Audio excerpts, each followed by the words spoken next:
을들의 당나귀 귀 시즌5. 와글와글 우리 시대 을들의 외침 본격 페미니즘 노동방송 을들의 당나귀기. 네, 여러분 안녕하세요. 을들의 당나귀기 시즌5 노동편 여러분께 인사드리겠습니다.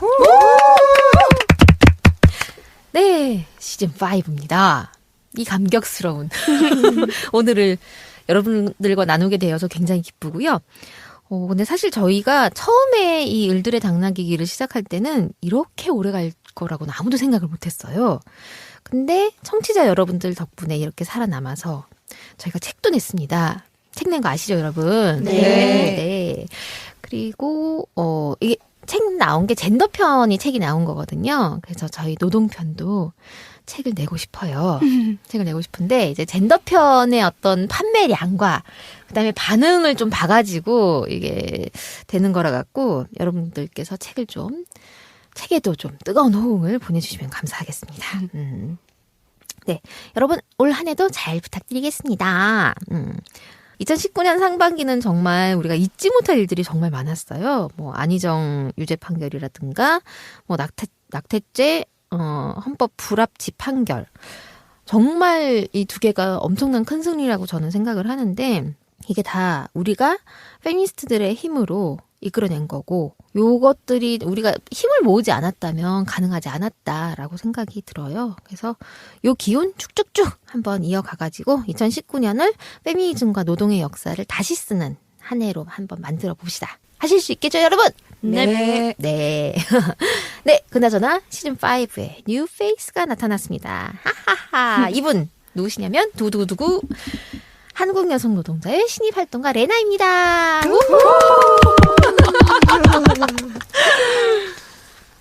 네, 안녕하세요. 저는 레나라고 합니다.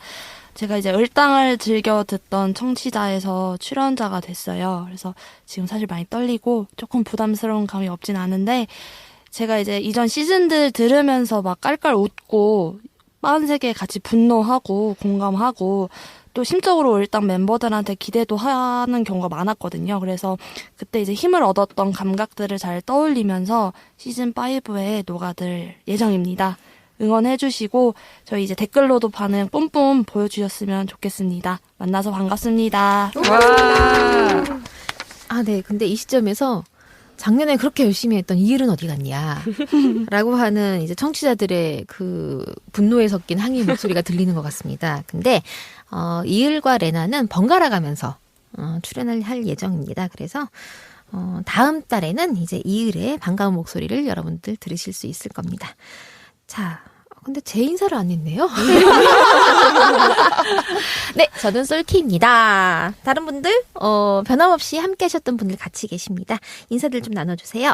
네, 저는 이중삼중입니다. 네, 나랑입니다. 네, 써니 선영일입니다. 네, 다들 어떻게 지내셨어요? 저 이제 나이가 42세가 됐는데요. 예전에 다른 많은 분들께서 40 돼봐라. 40살이 고비다. 40이 넘어가면 여기저기가 아프다라고 하셨어요. 그 말을 들었을 때는 왜 저런 말을 하지? 하고 잘 이제 실감을 못 했었는데, 진짜 딱 40살이 넘어가니까 여기저기 아프면서 병원 신세를 지게 되더라고요. 그래서 이런 아픈 몸뚱이를 끌고 시간 부족자로 하루를 살아가고 있는 상태입니다. 사중된 거 아니에요? 개명해야 될 시점인 것 같은데요? 아니에요. 어쨌든 같이 살고 있는 그 따님이 한 살 나이를 먹어가면서 또 이렇게 육아에서 조금씩 일이 덜어지는 것도 있어서, 네. 사중 너무 불행하니까 그냥 삼중으로. 네, 써니 선영님. 네, 안녕하세요. 저도 변함없이 돌아왔습니다. 네. 저는 크게 달라진 게 없다고 이야기하고 싶었는데요. 작년 시즌4 끝나고 나서 그 사이에 둘째 아이가 생겨서 현재 임신 7개월 차에 들어섰습니다. 네, 뭐 별로 축하를 안 해주시는데요. 네. 다른 데서는 엄청 축하해주고 근데 제가 이게 축하할 일인지 모르겠다고 입에 달고 요즘에 있긴 한데요. 처음에는 사람들이 모르다가 이제 요즘에는 7개월 차에서 배가 좀씩 나오기 시작을 하니까 다들 놀래는 거예요. 제가 머리가 흰머리가 좀 있잖아요. 머리가 희끗희끗한데 배가 나와가지고 당연히 계획한 건 아니고요. 저도 임신 소식 알고 진짜 엄청 당황스러웠고 그 애 아빠도 그럴 일이 없다. 그럴 일이 없긴 뭐가 그럴 일이 없어. 아무튼 임신한 몸으로 이제 큰 첫째 딸아이 키우면서 서울과 세종을 오가면서 일하고 있습니다.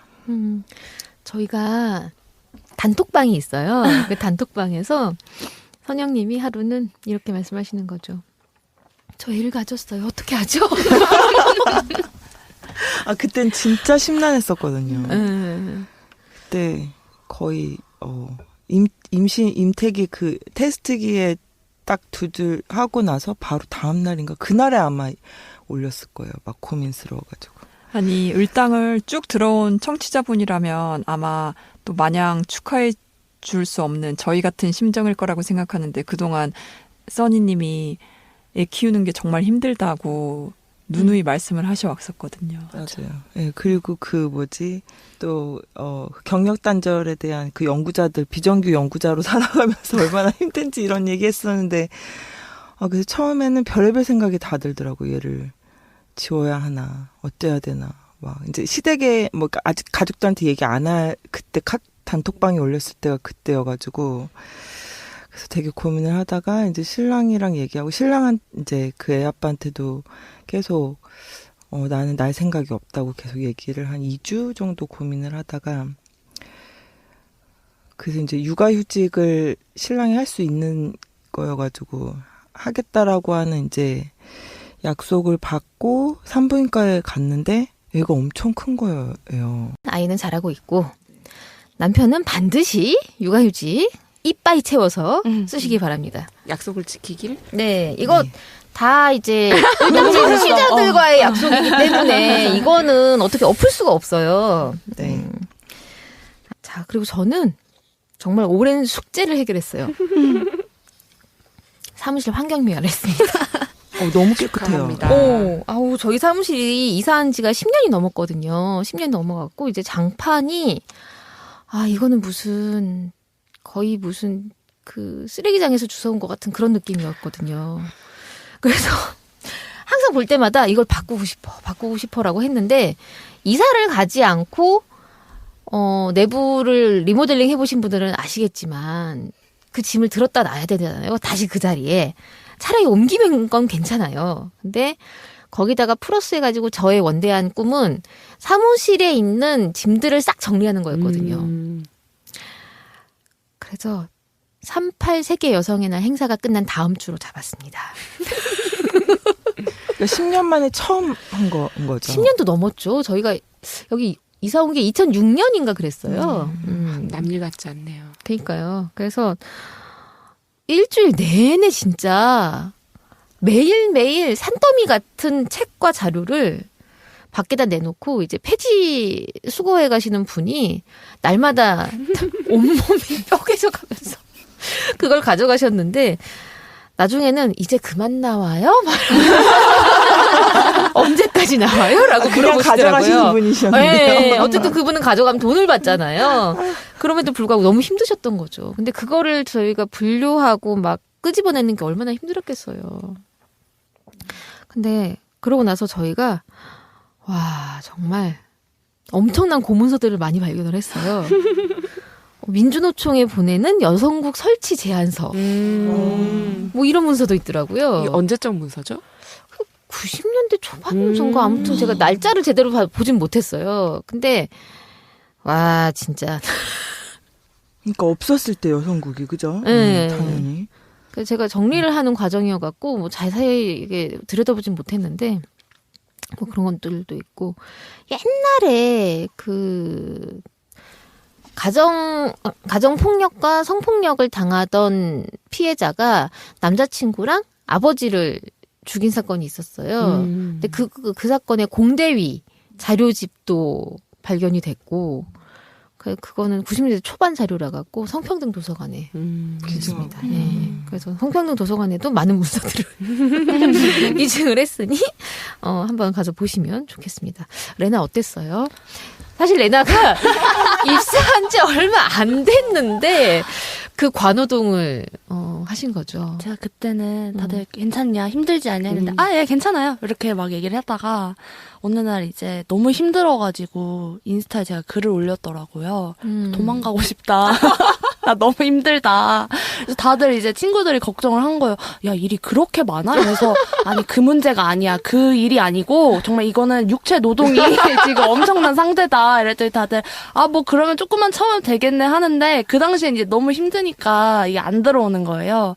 그러고 나서 다 치우고 난 다음에 조금 이제 릴렉스가 되고 좀 괜찮아지고 나서 다니니까 또 나름대로 너무 기분이 좋은 거예요. 뭔가 내가 오고 나서 좀 뭐 고생을 했지만 내가 오고 나서 이 전반적인 환경이 바뀌고 깨끗해졌으니까 뭔가 저도 새로운 사무실에 출근을 한다라는 느낌이 들어서 지금은 아주 만족하면서 생활하고 있어요. 그리고 나서 바자회 준비할 때 안 힘들었어요? 제가 그러니까 정확히 그 바자에 물건이 들어오는 걸 보면서 약간 경악을 했었어요. 그래서 와, 나 출근하는데 지금 바자의 물품을 보고 있다. 이거 실화냐? 약간 이런 느낌으로 글을 썼더라고요. 근데 그런 얘기를 나눴어요. 그러니까 선배들이 정리하지 못하고 산처럼 쌓아놓고 간 자료들을 후배가 이 무슨 죄냐.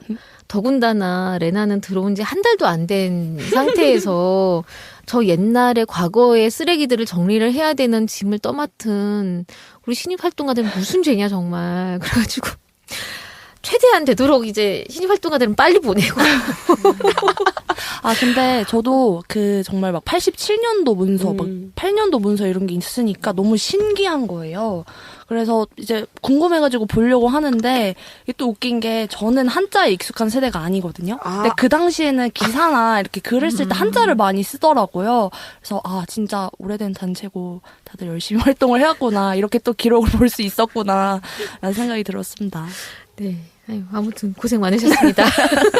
그거 하고 뭐 활동가들 맛있는 거라도 드셨습니까? 네. 매일 밤 이제 술과 밥을 먹었는데 레나는 한 번도 가지 않았어요. 네, 그땐 나 빨리 집에 가야 한다. 미안하다 이러고 왔죠. 근데 생각해보면 그러길 잘했던 것 같아요. 가서 쉬어야 다음날 또 일을 할 수 있으니까. 약간 보면은 이제 사이클이 약간 다른 느낌이긴 했어요. 우리는 이제 먹고 마셔야지 이제 다음날 다시 살아갈 힘이 생기는데 좀 다르더라고요. 그래서 인정하기로 했습니다. 자, 나랑님은 이사하셨죠? 네. 저는 일산에서 은평으로 이사를 했고 처음에는 다시 서울로 오니까 너무 번잡스러운 거예요. 차도 많고 막 가게도 많고 그런데 지금은 그 집 뒤에 야트막한 산이 있거든요. 산이 2개 있는데 하나는 큰 산, 하나는 뒷산 2개 있는데 산 이름이 큰 산과 뒷산인가요? 근데 강아지 산책 때문에 그 얕은 뒷산을 매일 가야 돼요. 그 처음에 이사 왔을 때는 막 이제 겨울이어서 그 약간 황량한 느낌이었는데 이제 봄이 되니까 꽃도 피고 막 초록이들이 올라오고 새소리도 더 많이 들리고 해서 그 산 다니는 재미에 지금은 만족하면서 살고 있습니다. 부도 만족합니까? 아주 좋아합니다. 네. 6개월을 열심히 하고 계신 우리 나랑님, 산이 큰 도움이 되기를 바랍니다. 네, 올 한 해도 이분들과 함께 일당노동편 열심히 달려가 보도록 하겠습니다. 오늘 인사가 좀 길었죠? 네, 오랜만에 여러분들을 뵈서 좀 길었다 이해해 주시고요. 자, 오늘은 시즌5 첫 번째 방송이라서 좀 특별한 주제로 준비를 해봤습니다. 글로벌 뉴스. 바로 세계 여성들이 어떻게 투쟁하며 살아가고 있는지를 좀 들여다보려고 하는데요. 2016년에 강남역 살인사건을 기점으로 한국 사회에서 이제 페미니즘이 리부트되고 새로운 페미니즘 물결이 일기 시작했잖아요. 여러 가지 페미니즘의 힘으로 바뀐 사건들도 많았고, 근데 한국 사회의 이러한 흐름이 어쨌든지 간에 홀로 가지 않는다라고 하는 게 있어요. 그래서 다른 나라들도 사실 이런 흐름 속에 같이 있고 우리가 결코 외따로 떨어져 있는 존재가 아니다. 결국 지구는 하나다. 라고 굉장히 오래된 지구촌 사상을 확인하게 되는 네, 그런 신기한 경험을 하고 있습니다. 자, 먼저 올해 38 세계 여성의 날 스페인 여성 노동자들의 파업 이야기를 한번 해보죠. 그 규모가 어마어마했다죠? 네, 2018년도에도 여성의 날에 스페인 여성 노동자 약 530만여 명이 여성 총파업에 참여했다고 했어요. 당시에 철도 노동자들도 파업에 동참해서 그날 하루 300편 가량의 열차 운행이 취소됐다고 했거든요. 또 여성단체들이 여성들에게 가사노동을 내려놔라 고 촉구해서 곳곳에서 아파트 발코니에 앞치마를 내건다든지 남성 조각상에 앞치마를 입히고 빗자루를 쥐게 한 기습 시위도 진행됐었대요. 스페인의 유명 여배우인 페넬로페 크루즈도 이날 원래 계획했던 일들을 모두 취소하고 가사 파업을 하겠다고 선언했고요. 그런데 올해에는 그 규모가 더 커져가지고 올해 2시간 부분 파업의 규모가 600만 명을 넘었고 수도인 마드리드와 바르셀로나 등 대도시만이 아니라 전국 수백 개 도시에서 1,400건 이상의 대규모 시위와 행진이 벌어졌다고 합니다. 네, 스페인 인구가 5천만이에요. 우리 한국이랑 비슷하네요. 네, 한국이랑 비슷합니다. 땅덩어리는 훨씬 크긴 한데, 그러니까 600만. 인구의 10%가 넘는 사람들이 나온 거죠. 제가 항상 이제 인구의 10%로 주장을 하는데. 인구의 10%면 우리는 대통령이 탄핵되는 그 정도의 수준인 거잖아요. 그렇죠. 그죠? 예. 그래서 인구의 10%가 나서면 세상이 바뀐다. 라고 저는 생각을 합니다. 언니들 네, 어쨌든. 진짜 스케일이 장난이 아니시네요. 부러워서 눈물이 막 나려고 하는데 그러니까 직장에서 일하는 여성 노동자들만 파업한 게 아니라 전업 주부들도 파업을 한 거고 또 직장에서만 이제 노동자로서 파업을 하고 집에 가서는 또 집안일 해야 되는 그런 게 아니라 지금 가사노동까지 완전히 다 거부한 거잖아요. 정말 멋있습니다. 네, 그리고 스페인에서는 작년에 국민당 우파 정부가 퇴진을 하고 그다음에 사회당 정부가 들어섰는데요. 근데 그럼에도 이제 여성 문제에 대해서 뭐 별로 진전된 게 없다고 해요. 그래서 현 좌파 정부 강요 17명 가운데 여성 장관이 11명이나 되지만 여성에 대한 폭력, 남녀 임금 격차, 승진 차별 등 핵심적인 여성 이슈에 대해서 토론만 구성했을 뿐 손에 잡힐 만한 성과는 나오지 않았다고 합니다. 그래서 이런 점들이 이제 올해에도 또 부분 파업으로 대규모로 조직이 됐다고 봅니다. 네. 그 한 기사에 따르면요, 그 시위에 참여한 스페인 여성들은 우리가 멈추면 세상도 멈춘다. 네. 라는 공식 슬로건 외에 우리는 존중을 원하지 칭찬을 원하지 않는다. 가부장제는 가부장제를 낳는다. 이런 다양한 슬로건을 외치면서 축제 분위기를 즐겼다고 합니다. 그래서 그 여성 시위자는 이렇게 말했대요.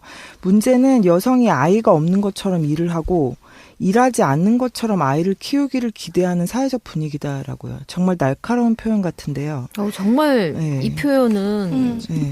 정확한 것 같아요. 맞아요. 네. 그래서 이제 이 얘기는 뭐 육아든 일이든 완벽하게 해내던가 아니면 둘 중 하나를 포기할 수밖에 없게 만드는 이 사회적 분위기를 잘 꼬집은 거일 텐데요. 그러니까 그야말로 여성들에게 슈퍼우먼이 되라는 주문을 비판한 거겠죠.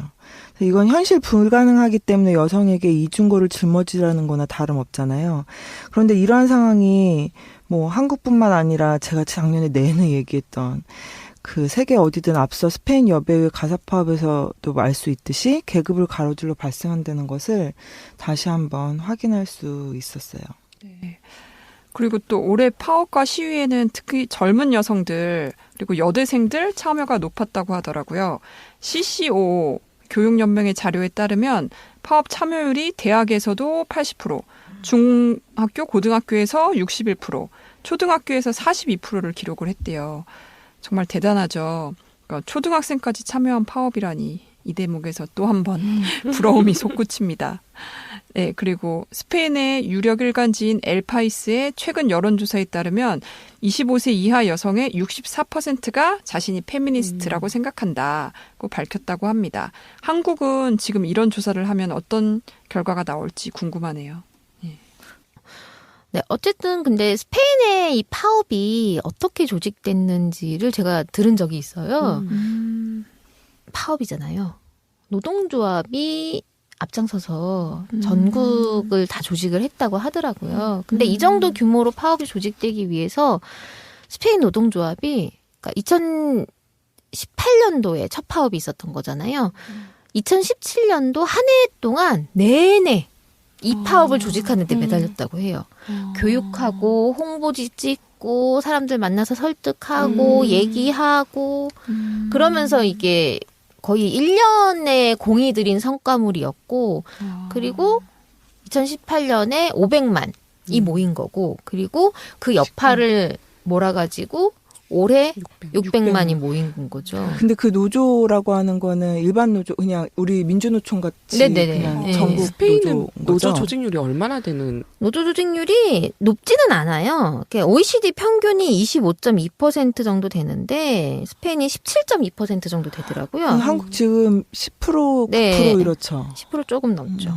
근데 이게 제가 통계를 찾아봤는데 2010년 통계밖에 못 찾아봤고 이후에 좀 늘어났는지 어쨌는지 잘 모르겠는데 근데 그럼에도 불구하고 스페인 같은 경우는 이제 주 단위 또는 산업 단위의 단체 협약이 주 전체 또는 산업 전체에 자동적으로 적용이 되기 때문에 어쨌든 단체 협약 적용률은 77.5% 정도 된다고 하더라고요. 그래서 뭔가 이제 단체 협약 안에다가 뭐 이런 내용들을 넣을 수 있지 않았을까라고 하는 생각이 살짝 들기는 하는데 뭐 그건 자세한 건 잘 모르겠고. 그러니까 3.8이 여성의 날을 넘어서서 조직적으로 이제 노동자의 날처럼 계속 조직화를 하고 거기에 이제 뭐 초등학교, 중고등학교 아이들까지 전부 다.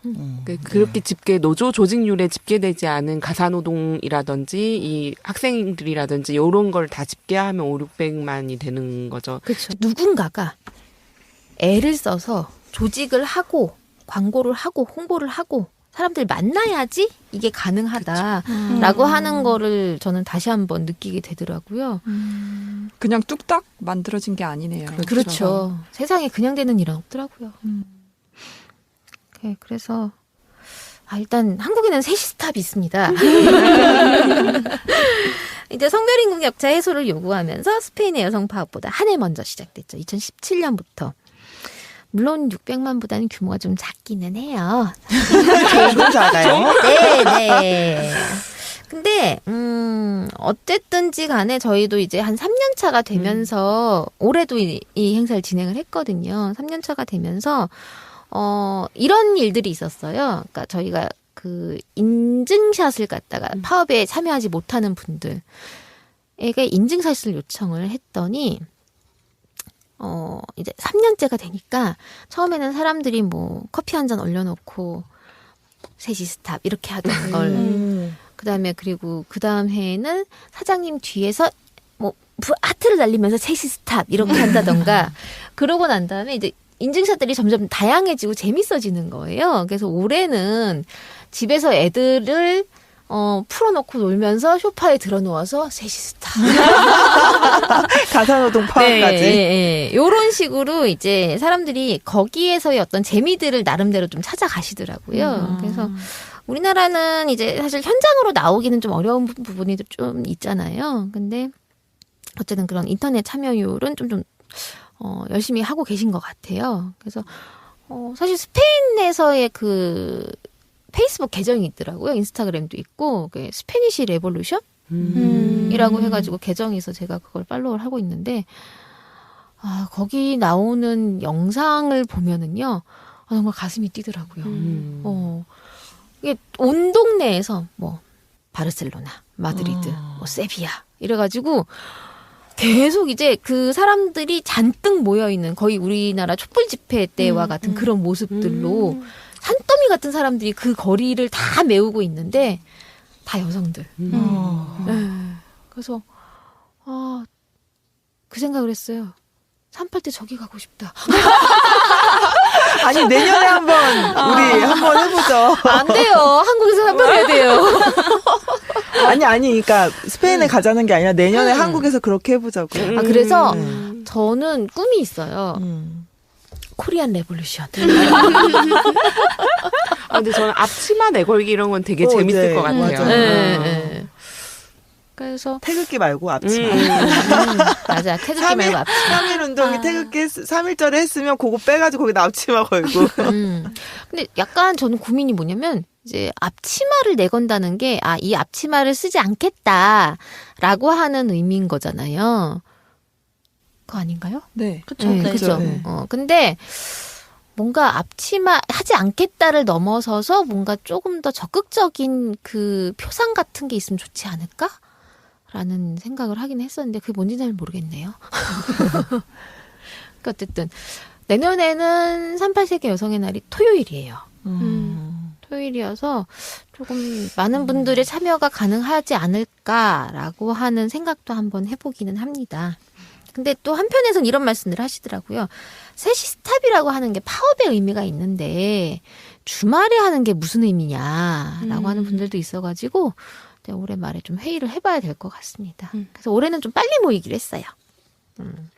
빨리 모여가지고 좀 미리 얘기를 하기로 했습니다.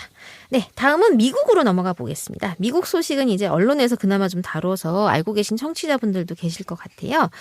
2017년에 트럼프 대통령 취임식 때 시작된 세계 여성 행진이 올해 3년째가 됐습니다. 올해 10만 명이 모였다고 합니다. 네, 미투 캠페인도 미국에서 먼저 시작이 됐잖아요. 2017년 할리우드에서 막강한 파워를 지닌 제작자 하비 와인스틴의 이제 성추행을 고발하는 여성들의 이야기가 뉴욕 타임즈를 통해서 알려졌었어요. 그래서 이제 배우 알리사 밀라노가 트위터에 성희롱이나 성폭행을 당한 적이 있는 여성들은 해시태그 미투를 써주시길 바랍니다. 라는 글을 띄우면서 이제 미투 캠페인이 본격적으로 시작됐었어요. 네, 미투 캠페인을 한다고 해서 세상이 어느 순간 확 바뀌는 거는 아니죠. 우리가 앞서서 얘기했듯이 사람들이 계속 움직여야 되는 건데 하지만 이 미투를 계기로 해가지고 여러 가지의 활동들이 벌어지고 그리고 그 운동들의 성과가 나면서 미국에는 좀 다양한 단체들이 설립이 됐어요. 네네. 그 영화, TV, 연극 분야에서 활동하는 300명 이상의 여성들이 1,300만 달러, 그러니까 한국 돈으로는 약 138억 원인데요. 이 1,300만 달러를 모금해서 타임즈업이라는 펀드를 만들었어요. 이게 작년 초의 일이고요. 그래서 타임즈업은 그러니까 성차별과 직장 내에서 성희롱, 성폭력에 맞설 수 있도록 도움을 주는 법률 소송 지원 펀드인데요. 주요 기부자는 우리가 잘 알고 있는 이제 익히 이름을 많이 들은 배우 이제 리즈 위더스푼, 메릴 스트립, 제작자 숀다 라임스, 저는 숀다 라임스는 잘 모르겠는데 근데 잘 아는 스티븐 스필버그, 케이트 캡쇼 부부 등이라고 하네요. 그래서 이들은 성명서를 통해 특히 블루칼라 여성들인 저임금 여성 노동자들에 대한 지원 계획을 밝혔다고 해요. 네, 숀다 라임스는 네. 넷플릭스를 혹시 보신다면 무슨 아실 영화? 수 있는데 How to Get Away with the Murder인가? 아무튼 그런 작품과 제가 요새 중독돼 있는 스캔들이라는 그 드라마예요? 미드를 만든 제작자인데 굉장히 그 지금 보고 있는 스캔들은 흑인 여성이 중심이거든요. 주연인데 그래서 굉장히 재밌게 좋은 작품을 만드는 제작자. 네. 좋은 사람이 좋은 일을 해요. 네, 작년 3월에는 미국의 전직, 현직 여성 언론인들이 프레스포드라는 단체를 만들고 타임스업과 파트너로 활동하겠다 하고 선언을 했어요. 이들은 미국 언론, 특히 뉴스 업계의 성차별과 성희롱 문제를 해결하고 여성 언론인들이 안전한 직장에서 일할 수 있는 환경을 만드는데 앞장서겠다고 밝혔습니다. 같은 달에는 200여 명의 광고업계 여성들이 모여서 타임즈업 애드버타이징을 발족했어요. 이들은 자매들이여 우리도 안다로 시작하는 성명서에서 광고업계 여성인 우리들은 이곳이 우리가 이끌고 싶은 업계가 되길 기다리는 게 아니라 우리에게 바꿀 힘이 있다는 것에 동의했다고 밝히기도 했습니다. 네, 그리고 4월에는 올레이즈라는 단체가 발족했는데요. 이제 남초인 실리콘밸리에서 일하고 있는 34명의 여성 투자가들이 모여서 성평등을 위한 비영리 단체를 설립한 겁니다. 이 올레이즈 발족의 주역인 투자가 에일린 리는 여성 투자가들에게 메일을 발송한 후 48시간도 되지 않아 모든 이들에게서 회신을 받았고 첫 모임이 시작되었다고 말했습니다. 네. 대단해요. 이제 운동의 성과로 이런 것들이 만들어지는 거잖아요. 거의 뭐 한 1, 2년 새? 몇 달 만에 이렇게 많은 단체들이 만들어진 거네요. 근데 하지만 한국에서도 또 이런 움직임들이 있잖아요. 뭐 든든이라고 하는 여성 네. 여성 영화인을 네네. 지원하는 센터가 만들어졌고, 뭐 한국에도 이제 소풍이라고 하는 회사가 여성 투자자들에 대한 투자를 또 확대하고 있다라고 하더라고요. 그래서 젠더 관점의 투자 프로젝트를 만들었는데, 이 프로젝트를 만든 이유가 이제 보통 이제 투자받은 팀이 한 25% 정도가 여성 창업 기업이었는데, 이상하게 지난 하반기는 한 팀도 없었다라고 하는 고민에서 시작이 됐다라고 해요. 그러니까 내부에서부터 고민이 시작이 됐는데, 조직 내에서 여성 창업가를 대할 때 편견 어린 시선으로 보진 않았는지, 뭐 이런 것들을 조목조목 따져가면서 여성에게 조금 더 여성 창업가를 발굴하는데 좀 더 힘을 기울이겠다라고 얘기를 했다고 합니다. 여러 부분에서 이제 다양한 활동들이 이제 펼쳐지고 있고, 그것이 결국에는 우리 사회를 바꿔내지 않겠느냐라고 하는 기대를 한번 가져봅니다.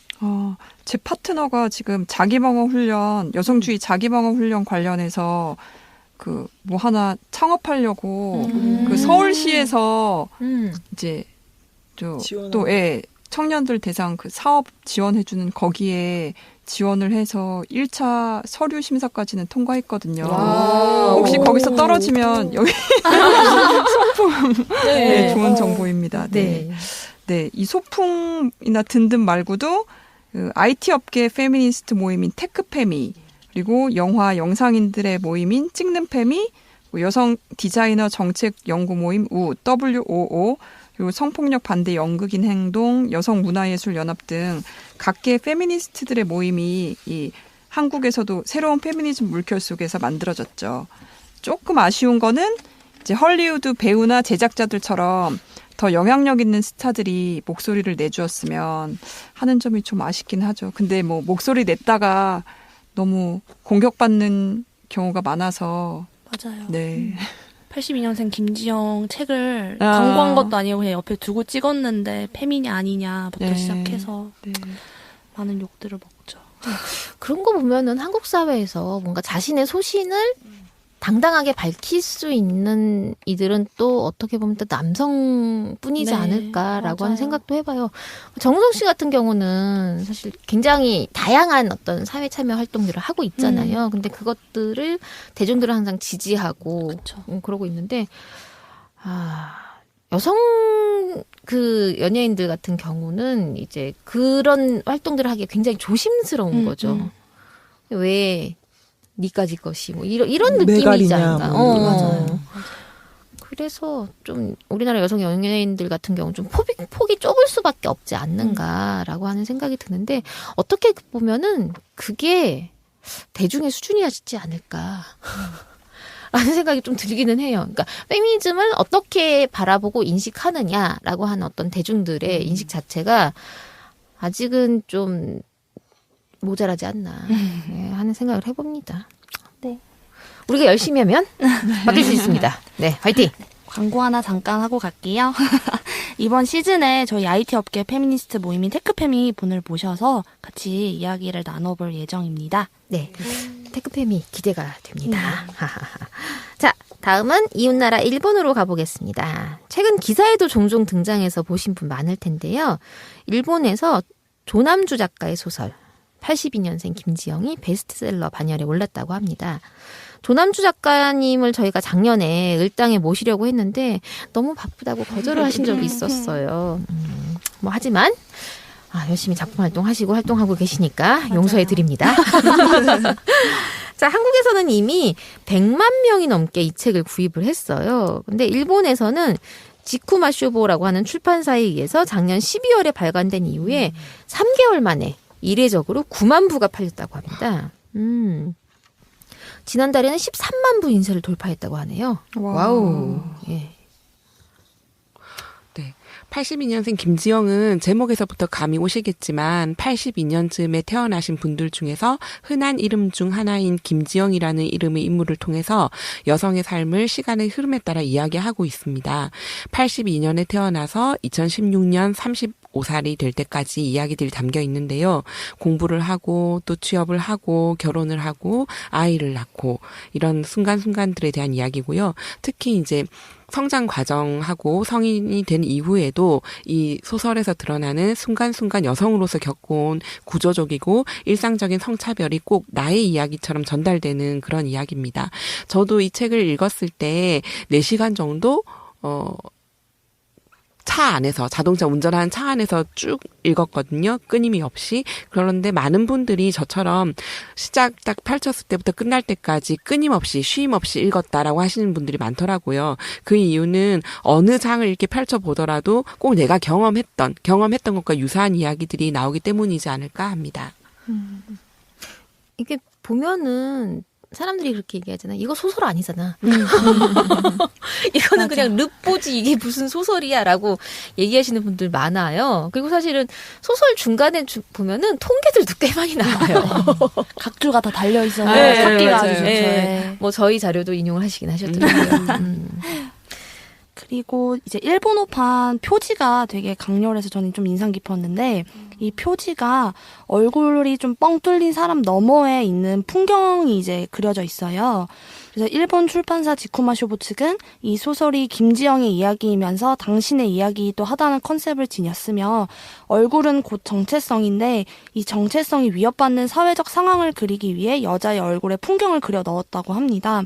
전 정말 공감되면서도 좀 이제 저만의 해석을 해보자면 이제 얼굴 너머 풍경이 되게 평온하고 아무 일 없고 뭔가 아늑한 이런 분위기로 형성이 되어 있는데요. 근데 이걸 여성의 뚫린 얼굴을 통해 볼 수 있게 되어 있어요. 그래서 얼굴 너머에 익숙한 평온함, 이 일상의 평온함은 여성의 얼굴인 주체성이 지워지고 삭제되어야 유지할 수 있다. 유지된다라고 표현한 것 같아서 좀 가슴에 많이 남는 것 같습니다. 청취자분들도 한번 검색해 보시면 되게 임팩트 있다고 느끼실 것 같습니다. 그 얼마 전 도쿄에서 열린 저자와의 대화 또한 문전성시를 이뤘다고 하는데요. 저자와의 그 대화 자리에서 번역자인 사토 마리코 씨도 함께 했었는데 이 사토 씨는 82년 김지영에 대해서 제가 80년생이어가지고 대한 일본 사회 반영에 대해서 이렇게 설명했다고 하네요. 책의 내용에 공감했다는 목소리와 함께 미투 운동은 노동 현장에서 열심히 일하는 여성들의 국한된 문제라고 생각했었는데 그게 아니라 이제 내가 경험한 것도 사회 문제라는 사실을 깨달았다는 독자들의 감상을 들었다고 이제 얘기를 하면서 자신과는 멀다고 생각했던 성차별의 문제를 가까이에서 보게 해주는 힘이 있는 책이다. 라고 생각한다라고 이제 얘기를 했다고 해요. 그리고 사토 씨에 따르면 일본에는 이 소설을 읽고 정말 그러니까 우리 절망하거나 분노하는 우리 한국 여성들과는 달리 그냥 울었다는 여성들이 많다고 하네요. 그 읽으시면서 어떠셨어요? 많이 네, 저는 엄청 울었어요. 또 이제 이 주인공의 시기가 산후우울증하고 이런 게 오잖아요. 그러니까 내가 살아오면서 나의 역할들의 어떤 비중을 계산해야 되고 내가 의도치 않은 수많은 역할들 속에서 나는 누구인가를 계속 고민하게 되는 과정이 사실은 출산 이후의 과정이었던 것 같거든요. 그래서 그런 얘기들이 되게 저의 이야기로 와닿았던 것 같아요. 저는 이 책을 보면서 그 생각이 많이 들었어요. 그러니까 우리가 일상적으로 들어왔던 이야기들이 이제 다시 재해석이 되고 있구나. 그리고 우리가 되게 사소하다고 생각했던 것들이 사실은 굉장히 중요한 차별의 그 지점이었고 그 지점에서부터 우리가 다시 문제를 제기하고 있구나라고 하는 그런 생각이 들어가지고 이게 어쩌면 시작이었지 않나 이 책이 그런 생각을 많이 했어요. 그리고 또 저는 이 책을 이제 하필 시댁을 다녀오던 명절에 휴가에 그 돌아오는 차에서 읽었단 왠지 말이에요. 그런 울 수밖에 없어요. 왠지 그 장시간 차 안에서 읽었다는 저는 딱 느낌이 왔어요. 보통 이제 제가 운전을 더 많이 했는데 어쨌든 잠깐 운전하면서 읽으면서 계속 너무 짜증이 나는 거예요. 그래서 운전하는 사람을 건드리면 안 되는데 너무 화가 나서 계속 궁시렁궁시렁 하면서 그러면서 막 눈물도 흘리고 그랬는데 그때는 너무 몰입을 해가지고 이 책을 잘 못 보다가 이번에 이제 팟캐스트 준비를 하면서 책장에 꽂혀있던 책을 딱 찾아서 봤더니 그때는 제목이 이렇게 돼 있는지도 몰랐어요. 제목이 82년 태어나고 뭐 몇 년부터 몇 년까지 이렇게 쭉 그 순차대로 되어 있고 마지막이 2016년인 거예요. 그래서 제가 그 책을 처음 읽을 때는 이 2016년이 무슨 후기나 뒤에 있는 건 줄 알았는데 사실 그게 아니고 그 책의 일부분이었는데 제 머릿속에는 하나도 없었던 거예요. 근데 그 책을 이제 잠깐 다시 살펴봤더니 그 마지막 2016년은 이 상담했던 의사가 자기 개인의 이야기, 자기 와이프 얘기도 하면서 자기 와이프도 굉장히 똑똑한 의사였는데 아이를 뭐 키우는 과정에서 퇴사를 하게 되는 이 과정을 쭉 남 얘기하듯이 묘사하면서 집에서 수학 문제를 풀고 있더라. 그거에 재미를 느끼며 이런 얘기를 묘사하면서 자기 이제 사무실 내에 그 회사 내에 뭐 어떤 상담사 이런 사람들의 막 얘기를 거론하면서 근데 그게 꼭 남 얘기하듯이 묘사가 되고 김지영 씨를 상담할 때는 이렇게 했지만 자기의 그 자기 가정 내에 어떤 역할에 대해서는 전혀 어떤 고민의 지점 발견하기 어려웠어요. 그리고 맨 마지막에 자기 회사의 직원이 뭐 결혼을 하게 되고 그만두는데 이 다음 직원은 미혼으로 뽑아야 되겠다던가 그렇게 반전. 마무리가 되고 근데 이 책을 처음 읽었을 때는 저런 사람들 믿고 우리가 상담을 하고 있었어. 분노하지도 않았고 이 부분이 전혀 기억이 없는 거예요. 아주 놀라웠습니다. 그래요. 예. 이제 일본하고 한국은 어쨌든 이웃해 있고 가부장제라고 하는 그 이데올로기가 굉장히 짙게 살아있다라고 하는 공통점이 있어요. 근데 페미니즘을 둘러싼 분위기는 한국과는 좀 약간 다른 것 같아요. 일본에서는 이제 미투 운동이 있긴 했지만 안타깝게도 한국처럼 이제 확장되지는 못하고 있어요. 일본에서의 미투의 상징이라고 볼 수 있는 분이 이토 시오리 씨인데요. 이토 씨는 2017년 일본에서 성폭력 피해자로 최초로 얼굴을 드러내고 기자회견에 나선 적이 있죠. 네, 그래서 2015년 당시 26살이던 이토 씨는 저랑 나이가 같으셨네요. 네. 이제 저널리스트를 꿈꾸면서 인턴으로 일하고 있었는데요.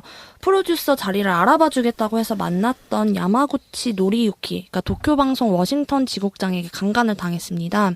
그래서 불안에 떨다가 5일 만에 신고를 했는데 남성 수사관이 이제 뻔한데 진짜 자주 있는 일이라 사건을 수사하기 어렵다고 말했습니다. 그리고 담당 검사는 밀실에서 일어난 일이라 진실을 알 수 없다며 2016년 7월 증거 불충분으로 불기소 처분을 내렸다고 하네요. 이토 씨는 이 결과를 인정할 수 없었고 2017년 5월 기자회견을 열어서 자신의 피해 사실을 알렸고 5개월 뒤에는 이 내용을 담은 책 블랙박스를 펴냈습니다. 네. 이토 씨는 작년에 한국을 방문해서 한국 성폭력 상담소 활동가들도 만나고 일본군 위안부 피해자 김복동 할머니도 만났다고 해요. 그때 일본 상황에 대해서 이렇게 얘기하셨다고 합니다. 성폭력 피해를 폭로하면 엄청난 2차 가해에 시달리게 된다. 이런 분위기 때문에 일본 사회 안에서 익명으로라도 성폭력 피해를 폭로한 것은 몇 건 되지 않는다. 일본 사회 분위기상 자기 피해를 나서서 얘기하는 방식의 미투 운동을 하는 것이 너무 어려워서 대신 모두가 다 같이 외치자는 위투 캠페인이 벌어지고 있다. 네. 네. 그리고 사실 이토 씨 외에도 자신의 성폭력 피해 사실을 폭로한 여성들이 몇 명 더 있었어요. 한 기사에 따르면 17년도 12월에 대학생 사업가 시키 리카가 자신의 피해 사실을 폭로하면서 일본의 미투 운동이 이제 잠시 폭발적으로 관심을 끌었어요. 시키 씨는 자신의 블로그를 통해 이제 광고 업계뿐 아니라 사회 전반에 성희롱과 성적 요구가 만연해 있다며 이를 거절해서 일이 무산된 적이 한두 번이 아니다라고 털어놨습니다. 그리고 이 직후에 미투 해시태그를 단 일본의 트위터 수가 기하급수적으로 늘었다고 하는데요. 그러나 역풍이 불었습니다. 시키의 트위터에 수많은 사용자들이 몰려와 거짓말이다.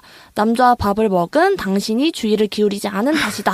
라는 식의 댓글을 달았고 시키 씨는 이제 자신에게 쏟아지는 비난 댓글을 지옥이라고 표현했다고 합니다. 정말 전형적인 백래시가 일어난 거죠. 그러니까 일본의 이런 미투 운동의 과정이라던가 아니면 성폭력 피해자들이 받는 2차 가해를 보면 이제 피해 여성을 꽃뱅 취급하거나 아니면 여성에게 성폭력을 증명하라는 식의 2차 가해가 한국에서도 만연해 있지만 일본 상황은 더 열악한 것 같아요. 열악 정도가 아니라 21세기 바로 옆 나라에서 이런 일이 일어나는 게 믿기지 않는데요. 뭐 성폭력 당하고도 죄인 취급 받고 그리고 이 앞서 얘기했던 이토 씨가 그 블랙박스를 집필했을 때가 일본이 아니라 영국으로 건너가서 쓸 수밖에 없는 상황이에요. 왜냐하면 너무 인신적으로 위협적인 그러니까 위협을 느끼는 상황이어서 갔다라고 하는데요. 그래서 피신을 해야 되는 상황이나 뭐 피해 여성의 옷무새나 조숙함을 질타하고 그런 거잖아요. 지금 일본에서는. 이러한 여성 억압적이고 폐쇄적인 상황이 아마 82년생 김지영 반향을 불러올 수밖에 한 것이 아닌가라는 생각도 드네요. 네, 그리고 저는 이제 성폭력 피해 여성에게 가하는 레퍼토리가 진짜 너무 똑같고 비슷해서 지긋지긋했는데, 근데 이제 어제 막 자료를 또 찾다가 되게 희망적인 소식을 접했어요. 어제 오마이뉴스에서 나온 기사인데요. 일본에서는 5월 11일 이제 두 번째로 플라워 데모가 열렸다고 합니다. 3월 한 달간 후쿠오카, 시즈오카, 나고야 지방 법원에서 열린 총 4건의 성폭력 사건 모두 무죄 판결이 났는데 인터넷을 중심으로 이 무죄 판결에 대해서 의문을 제기하는 목소리가 커졌고 그래서 4월 11일 날 도쿄역에서 첫 시위가 열렸었던 거예요. 그래서 플라워 데모 홈페이지에서는 400여 명의 참여자들이 거리로 나와 꽃과 피켓을 들고 위드유를 외쳤고 이제 6월 11일 후쿠오카를 중심으로 전국적인 시위를 개최할 예정이라고 밝혔습니다. 그리고 이제 일본도 이번 연도 7월 말 그리고 21년 이전에 의원 선거가 열리는데 이를 앞두고 매월 11일 일본 각지에서 시위를 벌인다고 합니다. 또 주목할 만한 점은 4월엔 도쿄역에서만 진행이 됐는데 5월엔 도쿄, 오사카, 후쿠오카에서 열렸다고 합니다. 이걸 딱 봤을 때 여성 억압을 감지하고 잘못됐다고 이야기하는 사람들이 일본 각지에서 나타나고 있다고 봤고요. 그래서 일본 페미니즘 운동도 이런 것들을 계속해서 진행을 하고 있는 거고 뭔가 계속 움직임들, 물결들이 흘러나오는 걸 보아하면 페미니즘 운동도 급물살을 타지 않을까 싶습니다. 반가운 소식이다. 저 아까 이 부분 들으면서 너무 막 심쿵했던 게 우리가 역사 배울 때 조선의 3.1 운동이 중국의 오사혁명에 영향을 끼쳤고 그런 것처럼 맞아요. 대한민국의 강남역 사건과 그 홍대 무슨 사건 이런 것 때문에 여성들이 굉장히 거리로 많이 나왔었잖아요. 네네. 이런 것이 일본의 또 미투 운동에도 영향을 끼쳤고 이런 게 후세 시험 문제로 나오지 않을까 하는 생각이 막 드네요. 저는 이런 유기성을 볼 때마다 진짜 내가 역사의 현장에 있구나. 내가 본격적으로 뛰어드는 삶을 살고 있구나라는 게 확확 느껴져서 참 감동도 되고 응원하게 되는 것 같습니다. 네. 글로벌 레볼루션.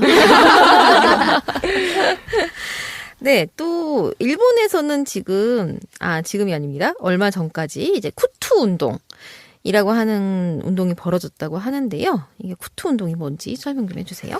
네, 쿠투라는 건 구두를 뜻하는 일본어 쿠츠 하고 고통을 의미하는 쿠츠를 성폭력 고발 운동인 미투하고 합친 조어, 합성어예요. 여성들이 일터 등에서 특정 높이 이상의 힐의 착용을 권고 또는 강요받고 이를 어길 경우에 불이익을 받는 것에 대해 문제를 제기하는 건데요. 지난 1월에 배우 이시카와 유미가 트위터에 남자들은 납작한 신발을 신는데 왜 우리는 고통을 참아가며 일해야 하는 것이냐고 쓴 것이 계기가 됐습니다. 이시카와 유미는 과거 호텔 아르바이트 당시에 하이힐 착용을 강요받은 경험을 이야기하면서 언젠가 여성이 일을 하며 하이힐이나 펌프스를 신어야 하는 풍습을 없애고 싶다라고 적었다고 해요. 네, 이 트윗이 3만 건 이상 리트윗이 됐대요. 그러면서 화제가 됐고 트위터에서 여성들이 해시태그 쿠투라고 달고 자신의 여러 경험들을 나누었다고 합니다. 기업에서 여성에게 하이힐 착용을 강제하지 못하도록 하는 내용의 서명 운동도 진행되고 있다고 합니다. 네. 저는 이 얘기를 들으면서, 어쨌든 이것도 일종의 꾸밈 노동인 거잖아요. 맞아요. 꾸밈 노동인 거고, 하이힐을 강요받는다라고 하는 거는 사실은, 꾸밈 노동이 여성의 건강을 심각하게 위협하는 결과를 가져오잖아요. 지난해 이제 샤넬 노동조합이 꾸밈 노동에 대한 수당을 지급하라. 맞아요. 그리고 휴식 시간을 보장하라라고 하면서 소송을 청구를 했어요. 그 소송이 어떻게 되고 있는지 궁금하긴 합니다. 근데 이게 그 샤넬 노동조합에서 공개한 노동자들의 발 사진을 보면은요. 모든 노동자들이 발이 다 그렇게 생겼어요. 발에 발가락마다 굳은 살이 잡혀 있고 무지외반증으로 무지외반증. 발가락이 심각하게 휘어 있는 모습을 볼 수가 있거든요. 이게 의사들은 그 사진을 보면서 이건 당장 수술이 필요한 상태인데라고 하는 얘기를 했다고 합니다. 그러니까 이제 여성들에게 요구되는 것들이 때로는 어떤 인격적인 존중을 박탈하는 것뿐만 아니라 건강까지도 심각하게 위협을 하고 있고 인생까지도 말아먹게 요구하고 있는 그런 것들이 아닌가 싶은 생각이 좀 들어요. 그렇죠. 그래서- 하이힐은 사실 발 문제뿐만 아니라 척추하고도 다 그렇죠. 관련이 맞아요. 있기 때문에 네. 근데 사실 이런 것들이 어떻게 보면 우리는 이거 산재 아니야라고 주장할 때가 되지 않았을까라는 생각도 드네요. 상제죠, 산제. 그죠. 예. 근데 산재를 인정받기가 쉽지가 않죠. 그쵸. 사실. 예. 그러니까 우리나라 산재 시스템 자체가 대체로 이제 남성들의 제조업 중심으로 체계가 짜여져 있고 이게 여성들이 하는 노동에 대한 연구가 거의 이루어지지 않았고 그러니까 그리고 서비스업을 산업이라고 보지 않아서 산재가 산업재해인 거잖아요. 네. 그러니까 그쵸. 이건 제조업이나 생산의 문제가 아니라 서비스업에서 발생하는 어떤 그 신체적인 무리 이런 것을 말하는 명명하는 단어도 개발되어야 되고 그것에 관한 그 척도 기준 이렇게 그쵸. 만들어서 그것에 그러니까 사실 이제 화장이라는 것도 배우들이나 이렇게 굉장히 짙은 화장을 네, 하잖아요. 그러니까 두껍게. 화장하는 것도 피부에 굉장히 트러블이 많이 생기는데 음. 내가 이 직업을 선택하면서 이 노동을 하면서 그걸 감수해야 되는 해야 거죠. 된다라고 하면 이 감수가 개인의 몫으로 가야만 하는 것인지는 한번 의문을 제기해볼 필요는 있을 것 같아요. 여러 가지 얘기들이 많이 나왔습니다. 결국에는 이제 우리가 혼자 있지 않다. 전 세계에는 우리와 함께하는 여성들이 많이 있다. 라고 하는 것들을 다시 한번 확인을 하면서 이 여성들이 지금 움직이고 있습니다. 움직이고 있고 요구하고 있고 싸우고 있는 거죠. 우리가 결코 홀로 싸우고 있지 않다라고 하는 거 우리의 뒤에는 든든한 백이 있습니다. 전 세계 여성들. 맞아. 네. 자, 다음은 두구두구두구. 저희가 시즌 5를 준비를 하면서 코너를 하나 만들자라고 얘기를 했어요. 근데 뭘 만들까?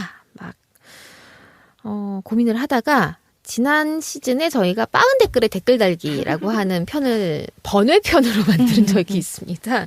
근데 거기에 대한 호응이 되게 좋으셨어요, 여러분들께서. 그래서 이런 거 좋아하시는구나 싶어가지고 코너로 아예 만들었습니다. 이름하여 빠은 댓글에 댓글 달기입니다. 네. 그래서 오늘 첫 댓글 뭡니까? 네. 오늘은 걸캅스라는 최신 개봉 영화에 달린 댓글들을 한번 밟아보겠습니다. 많은 분들이 아실 거예요. 걸캅스는 개봉 전에 영화를 보지도 않고 영화에 낮은 점수를 주는 이른바 평점 테러에 시달렸어요. 여성들이 주연인 영화라는 게 마음에 들지 않았던 안티페미니스트들이 뻔하네, 1점 줘야지. 보진 않았지만 재미없을 것 같아요. 안 본 저를 칭찬합니다. 안 본 눈 삽니다. 뭐 이러면서 기대 평점에 낮은 평점을 대거 준 거예요.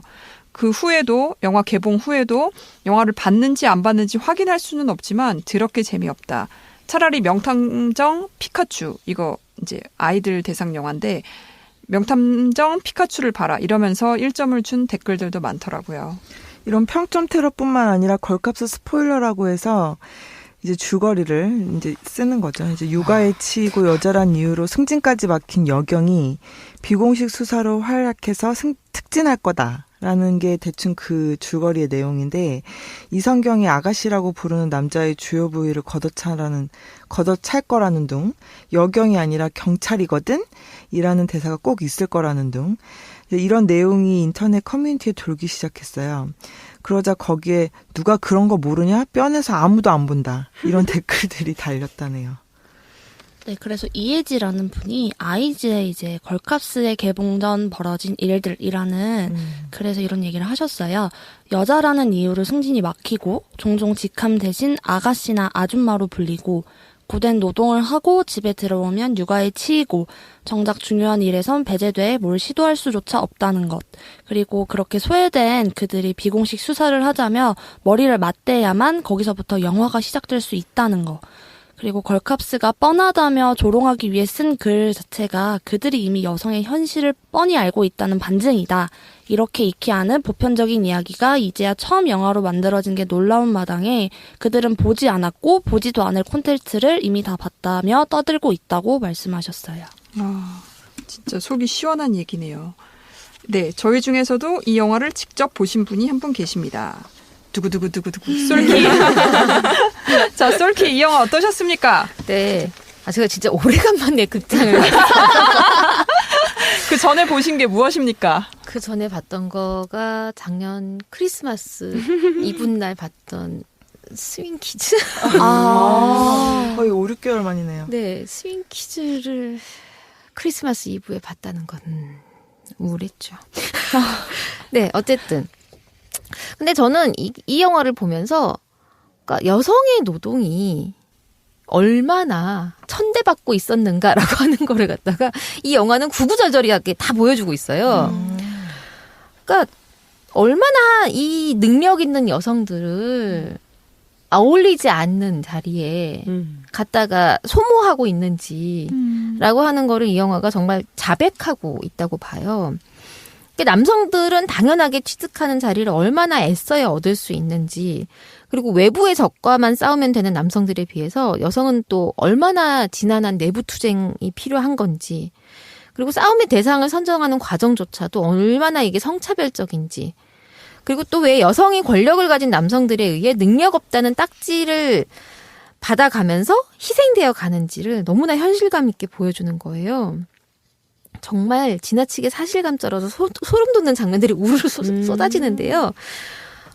거기에서 이제 임장미라고 하는 그 등장인물이 있는데, 이 인물이 또 되게 여러 가지를 가지고 있는 인물이에요. 이게 파면 팔수록 뭐가 계속 나오는 인물인데, 결국 이 인물의 정체가 밝혀지는 순간 너무나 사실감 쩌는 거죠. 정말. 얘기하시지 마세요. 얘기하답니다. 안 주기 위해 얘기하답니다. 노력하고 계십니다. 네. 그래서 스포는 여기까지. 그래서 그런 얘기들이 너무나 설득되고 공감이 가는 거예요. 정말 저럴 수 있어 라고 하는 거. 그런 부분들을 보면서 굉장히 잘 만들어진, 잘 짜여진 이야기다라고 하는 생각이 들었고요. 근데 또 그렇다고 해가지고 여성 영화다라고 하는 의무감을 가지고서만 볼 영화는 또 아니다라고 하는 건 거죠. 뭐 현실의 예언자 같은 영화다라고 하는 얘기도 있습니다만은, 어쨌든 이게 우리 사회에 대한 어떤 통찰을 갖고 있는 사람이다라고 한다면 뭐 얘기할 수 있는 부분이 아니었을까 싶은 생각이 들고요. 그냥 마음 내려놓고 마음껏 웃다가 나와도 괜찮지 않을까 싶은 생각이 듭니다. 그리고 이제 라미란이라고 하는 명품 배우가 다른 여성들과 발산하는 케미만으로도 또 충분한 가치가 있는 영화지 않았나라고 하는 생각이 들어요. 근데 저는 한 가지 아쉬운 게 있었어요. 제목이 아쉬웠어요. 이 노련한 여성들을 호명하는데 걸은 걸은 아닌 것 같습니다. 차라리 탑캅스. 좋으네요. 예, 요런 게 낫지 않았을까 싶은 생각이 들었어요. 다음에 2는 탑캅스로 하자고 기본적으로 얘기를 해보죠. 네.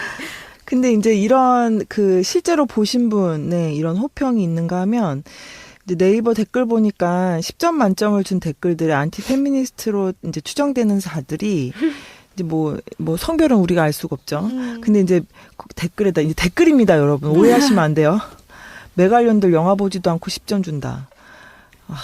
이제 이건 제가 이런 식으로 읽어도 되는지 모르겠는데 비아냥거렸는데요. 실제로 이제 본 관객들 중심으로 호평과 추천 세례가 지금 솔키님이 얘기한 것처럼 이어지고 있다고 하네요. 그래서 지금 걸캅스가 박스 오피스 순위로는 2위지만 자석 판매율로는 15.7%로 어벤져스를 제치고 전체 1위를 기록했대요. 그래서 자석 판매율은 배전된 자석에 관객이 들어찬 수치를 말하는 거거든요. 그러니까 그 예매하고 이제 가지 않는 그런 영혼만 보내고 있는 게 아니라 실제로 가서 영화를 보고 이런 것들이 입소문을 타서 계속 예매율이 오르고 있다라는 거죠. 네. 저도 한번 가서 봐야 되겠어요. 네. 그러니까 저도 의리가 아니라 진짜 재밌다는 얘기가 드니까 가서 보고 싶은 거예요. 넷플릭스에 빠져서 요새 영화관에 제가 거의 안 가거든요. 최근에 이제 몇 주 전에 캡틴 마블을 그 막 내리기 전에 직전에 바로 봤고 그 전에 봤던 게 제가 히든 피겨스를 마지막으로 보고 네. 근데 캡틴 마블 보면서 히어로물이 이렇게 단 한 개의 불편함도 없을 수가 있어? 막 이러면서 감탄을 했기 때문에 걸캅스도 그럴 것 같아서 너무너무 기대가 됩니다. 네, 우리는 남성 서사에 너무 익숙해져 있잖아요. 영화뿐만 아니라 드라마도 그렇고 예능 프로그램도 온통 남성들이 진행하는 게 많아요. 그렇다 보니까 여성들이 주연을 맡은 그런 이제 액션 코미디, 버디 영화를 보면 뭔가 어색하다고 느낄 수는 있죠. 대중들이 익숙하지 않다고 느끼니까 투자자들은 그런 영화에 투자를 안 할 테고 그러면 이런 여성 주연 액션 영화가 안 만들어지고 이런 악순환이 반복되는 거겠죠. 네. 제가 검색을 하다가 어떤 여성분이 온라인 카페에 영화평을 그냥 담백하게 쓰신 걸 봤어요.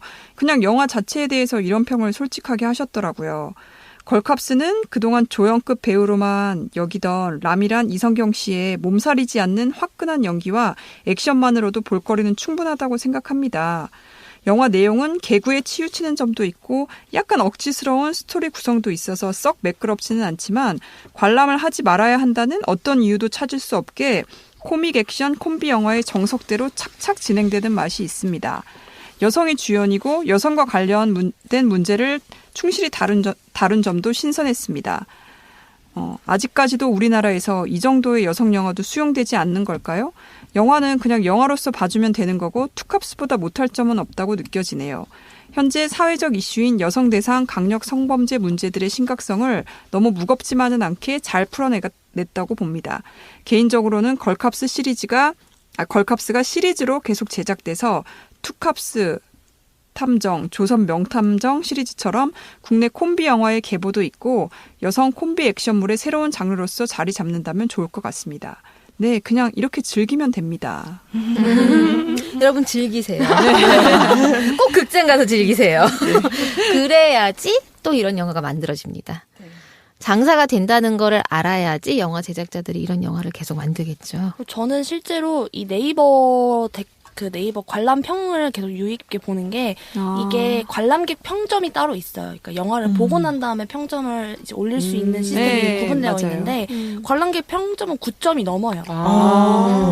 이게 9점에서 8점대 후반을 왔다 갔다 하고 점이 있고 엄청 높은 거 아니에요? 네. 어벤져스급인 거죠. 그 정도로 이제 그 사람들이 실제 관람객들이 만족한다라는 어떻게 보면 증명이 되는 건데 이렇게 그러니까 흔히 말하는 정말 돈 안 되는 일에 목숨을 걸고 왜 이렇게까지 할까? 시간 낭비다. 그냥 우리는 보고 싶은 거 보고 즐기면 된다라고 말하고 싶었습니다.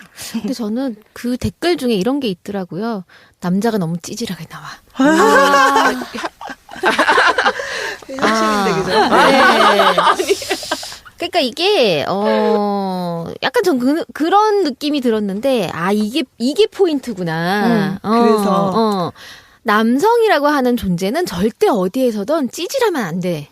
찌질하면 안 되는데 사실 그 영화에 나오는 거의 모든 남성들이 다 찌질하거든요. 근데 다른 영화들을 보면은 이제 남성들이 굉장히 많이 등장하기 때문에 찌질한 남성은 아주 일부에 있으면서 코믹을 담당하지만 그 반면에 굉장히 멋있고 잘 나가는 남성들이 분명히 존재하거든요. 근데 이 걸캅스라고 하는 영화에는 그런 잘 나가는 되게 멋있는 그리고 굉장히 선한 정의의 편에 서 있는 정의를 수호하는 이런 남성이 전혀 없어요. 현실에도 전혀 없어요. 저희 집에 연구단에도 없고. 네. 그러다 보니까 결국에는 이제 그런 어떤 서사를 갖다가 사전에 차단하고 싶어 하는 게 아닌가. 뭐 그런 해석을 한번 해봅니다. 그러니까 확실히 뭐 미투 이후에 요즘은 좀 달라진 것 같아요. 이런 영화가 제작이 된다는 거잖아요. 그렇죠. 이전에는 제작조차 안 됐을 그런 내용이 제작되고 있다는 거고 저는 개인적으로 이 두 배우를 또 상당히 좋아하기 때문에 몇 세 관람 간지는 모르겠지만 같이 보러 가야겠습니다. 그리고 저도 한 가지만 더 말하자면 이성경 배우가 이제 그 영화 찍으면서 뭐라고 하죠? 다큐멘터리 같은 그런 뭔가 이 촬영지 같은 것들을 이제 찍는 그런 클립들이 올라오거든요. 근데 거기서 액션 스쿨을 다니면서 연습을 하다가 자기도 처음 알았다는 거예요. 내가 액션에 재능이 있다는 거. 내가 이거 좋아하고 잘하는구나. 아. 이걸 처음 느꼈다고 하는데 그걸 보고 저는 약간 소름이 끼쳤거든요. 그러니까 이 영화를 찍지 않았으면은 이 여성 배우는 이걸 몰랐을 거고 이번 기회를 통해서 이 자신의 재능을 한 번 더 확인할 수 있었다는 거잖아요.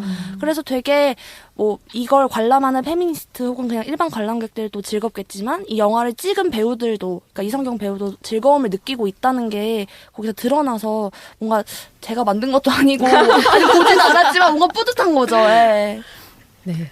아, 전 되게 기뻐요. 이런 얘기 들으니까. 사실 우리나라의 그 액션 배우 중에서 여성이라고 지칭될 수 있는 사람은 제 기억에는 하지원 배우밖에 없다고 전 기억하거든요. 그러니까 실제로 하지원 배우는 자기가 직접 액션을 해요. 액션을 하고 그걸 꽤 잘한다고 알고 있어요. 근데 다른 여성 배우들 같은 경우는 그런 액션을 소화하는 배우가 없었는데, 차세대 주자로 네. 이제 이성경 배우가 떠오르기를 기대해 봅니다. 하지만 라미란 배우의 액션도 좋았어요. 네, 일단 시즌 5 노동편 그 첫 번째 시간 함께해 주신 청취자 여러분 감사드립니다. 저희가 올해 들어서 방송을 1시간 내로 하려고 노력을 하고 있어요. 근데 어떻게 오늘 조금 길었죠? 10분 정도 초과했네요. 네. 저희가 이제 나누고 싶은 얘기가 많아서 그래요. 그래서 다음 편부터는 조금 줄여서 청취자분들의 집중력이 떨어지기 전에 딱 그 시간까지만 가능할까요? 네. 해보도록 노력해 보겠습니다. 네, 그러면 우리 다음 편에 만나 뵐게요. 안녕. 안녕. 팟캐스트 울들의 당나귀 퀴즈 시즌 5는 2019년 서울특별시 성평등기금 지원 사업으로 한국여성노동자회에서 제작합니다.